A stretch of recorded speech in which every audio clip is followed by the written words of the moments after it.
Good evening, my name is Dan Barrett, and I am the past president of UNDE 625, and the local would like to wish everybody a happy Valentine's Day, and wanted to bring attention to the members some events that are happening during this week in setting up to the 19th of February, which is will include an activity for members to participate in on the 19 minutes and the 19th. So this month we're asking members to contact the Prime Minister to tell them more or less what they love about Canada in honor of a number of things.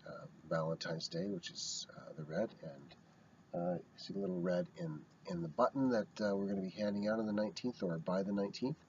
So little button says I love healthy workplaces, and so one of the things that we're looking at in negotiations this year with Treasury Board is some demands related to mental health, health and safety, and childcare.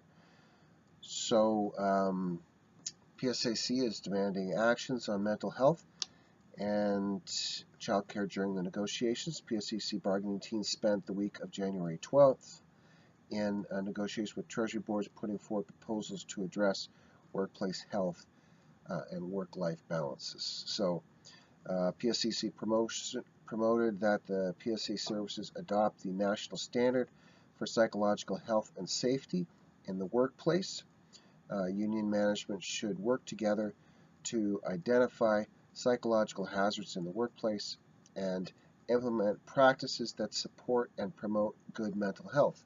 So there's been recently some jail joint learning plan initiatives about increasing awareness on mental health issues, and with the spike in some of the mental health stuff that's been going on recently within the federal public service, I think it's about time we start to pay attention to that kind of stuff.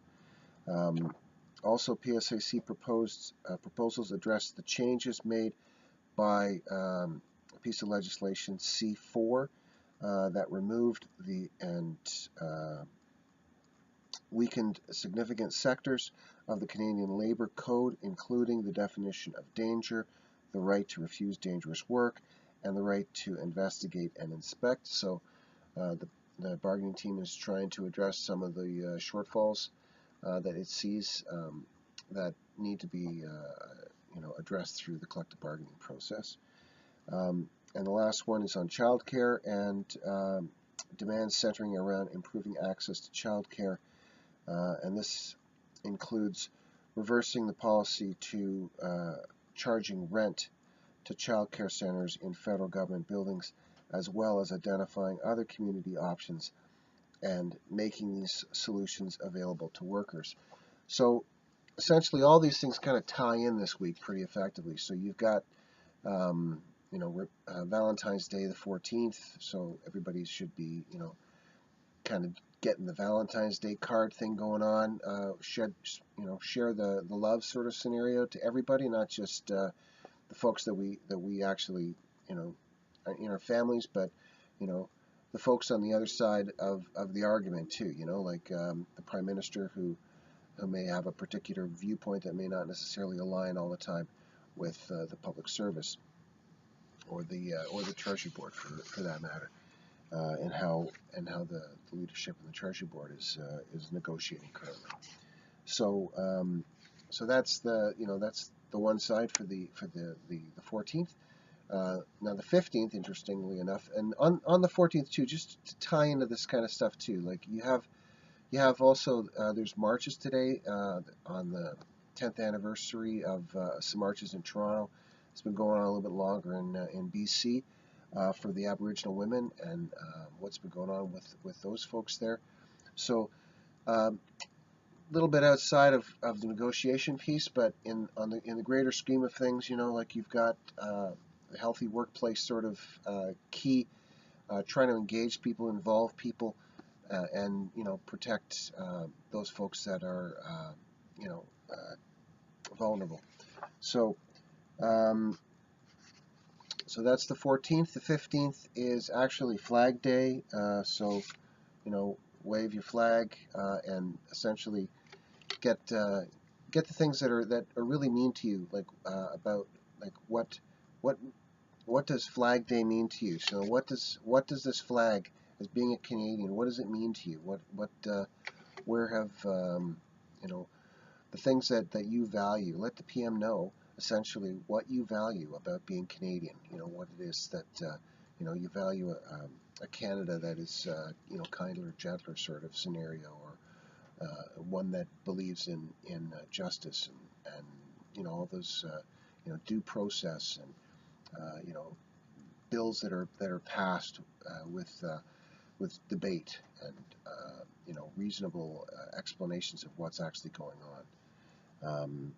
So that and then just to add fuel to the fire sort of thing, on the 16th, that's National Heritage Day. So think about the heritage that we have in Canada and some of the things that have recently changed, and if that really balances with the Canada that we really want to see. And let the PM know, like, hey, doing a good job, not so much.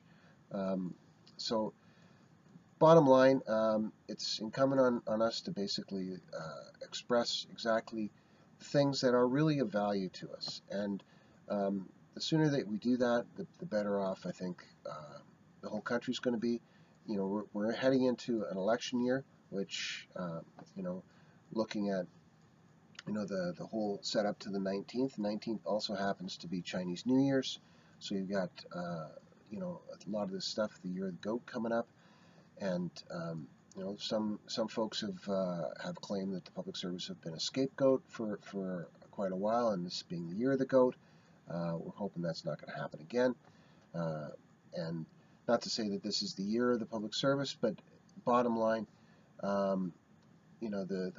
treating the public service like a scapegoat is probably not in the public's interest. So again, just if you can let the PM know essentially how you feel about some of the stuff, and let your MP know, then that gives us a better opportunity to bargain in good faith and get a fair deal for all of the Canadian citizens, so that we become a stronger Canada.